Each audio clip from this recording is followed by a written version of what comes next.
November 20th, 1989.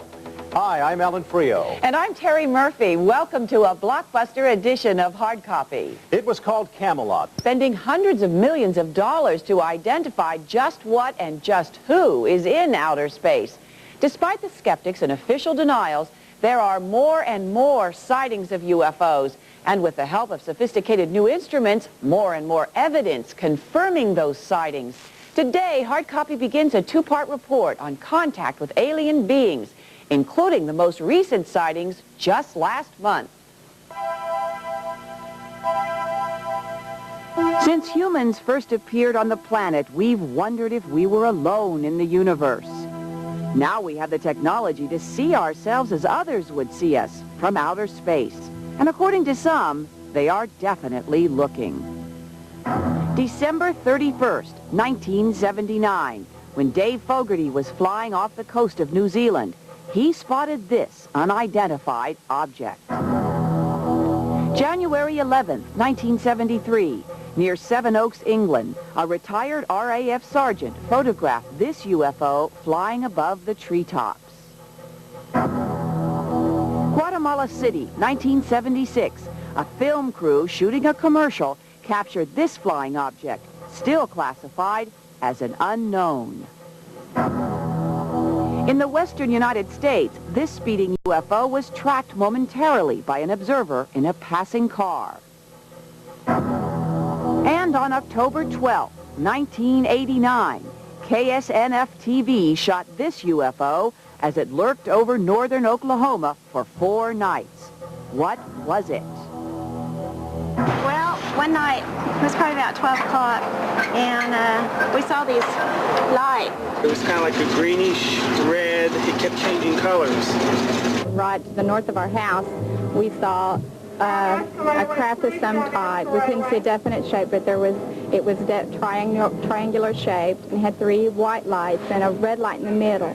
Me being the logical one, the bunch thought, it's a plane, obviously it's a plane. It's not. They had watch parties all over the county, and every night out on the county roads, we've had hundreds of people out there sitting and watching. But people took the sighting seriously enough to flood the small police dispatch with reports. I received a call the first night of a UFO sighting. We've got one visible. It's got 5 lights on it.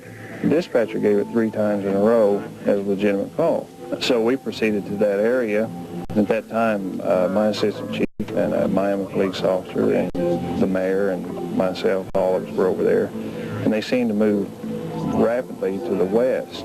Miami dispatch contacted the radar in Tulsa, and they advised no military activity in the area or whatever. The military said these spinning discs were jet fighters. Naval analysts spent over 3 months evaluating this film and concluded the maneuvers are unknown. It's fair to say that a lot of sightings or reports are based upon misidentifications of natural phenomenon or advanced weapons, vehicles, or whatever. But I'm not talking about those. I'm talking about a class of events that have taken place after I've taken all those away. Dr. Richard Haynes is a former NASA scientist who has documented a large number of very special UFO sightings. His 3,000 reports were all filed by airplane pilots, like this one from a Japan Airlines captain whose close encounter of something was confirmed at the time by ground control. United 69 Heavy, sir, I've got a Japan Air 747. Presently in your 11 o'clock position, and he has traffic following him, sir. It's unknown traffic. I'll keep you advised when you're closer to him. I want you to see if you see anything with him. Pilots are very good observers. They're trained, they're highly motivated. An example of the reliable sightings in Dr. Haynes' files came from Captain Neil Daniels, a top United Airlines pilot with 35 years' experience. I was flying a DC-10 from San Francisco to Boston. We were flying at 37,000 feet. When the airplane started to turn to the left, I looked out the window to clear, as all pilots do, and I saw this very bright light, this object off to the left wingtip of the airplane. But the thing that what I found interesting was it had disrupted all 3 of the compasses on board the aircraft.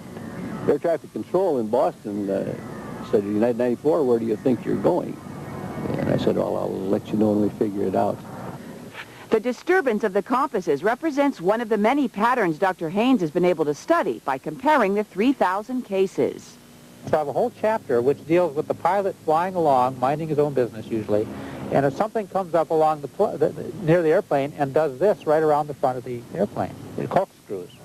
Extraterrestrial is an attractive hypothesis because then we can postulate that they're maybe 1,000 years ahead of us in their science. One of the aspects I'm very interested in is if it is extraterrestrial, what they're up to and why are they here.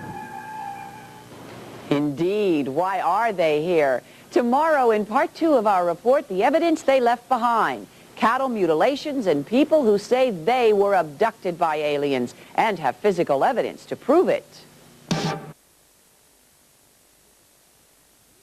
Will they come? Field of dreams for aliens. In fact, they want to build an airstrip for UFOs. Now, they might be able to use one in Missouri. Today, NASA is investigating strange circles in the fields. Alan Frio checked out all this UFO stuff a few days ago. Sleepy, peaceful Elmwood, Wisconsin. Population 1,009. Where Main Street is still the main street. And where in the surrounding countryside you'll find more dairy cows than people. Folks in tiny Elmwood like the solitude here just fine. But sometimes at night, things get a little hairy on Elmwood's dark and lonely country roads. Over the past 20 years, tiny Elmwood has had more than 100 reported UFO sightings. So many, in fact, that every July, the town celebrates its strangest visitors with an annual fair called UFO Days. And village president Larry Filer is always ready to show off roadside markers where close encounters have occurred.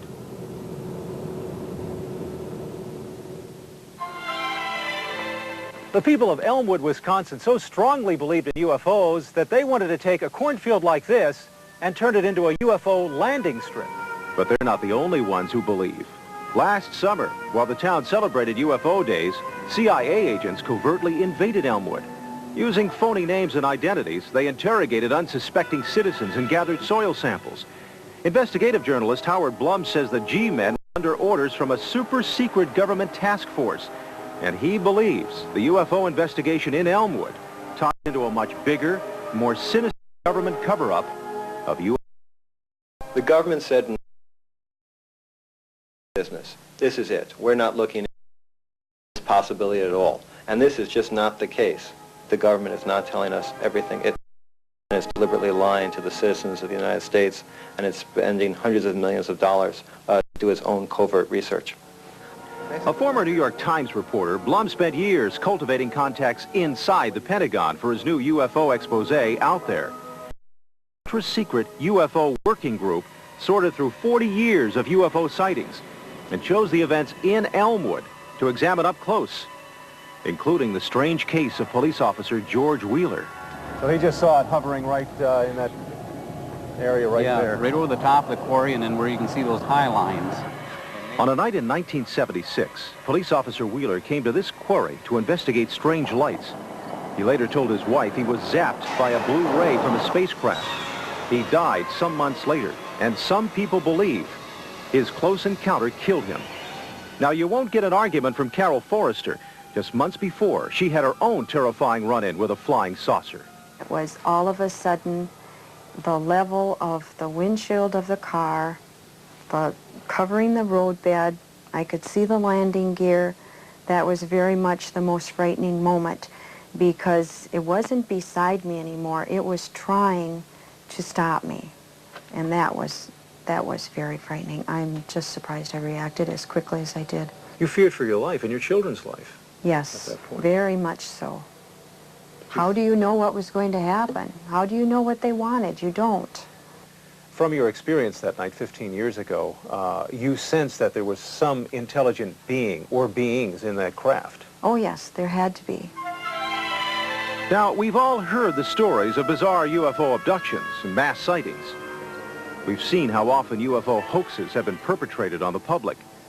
So it can be easy to dismiss a tiny town and the strange events they say they have witnessed. I saw what I saw. I know I did. And I know, I mean, after 15 years now, I know there's people that are not going to believe me.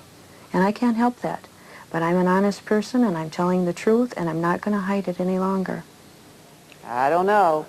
James Dean is next, back after this.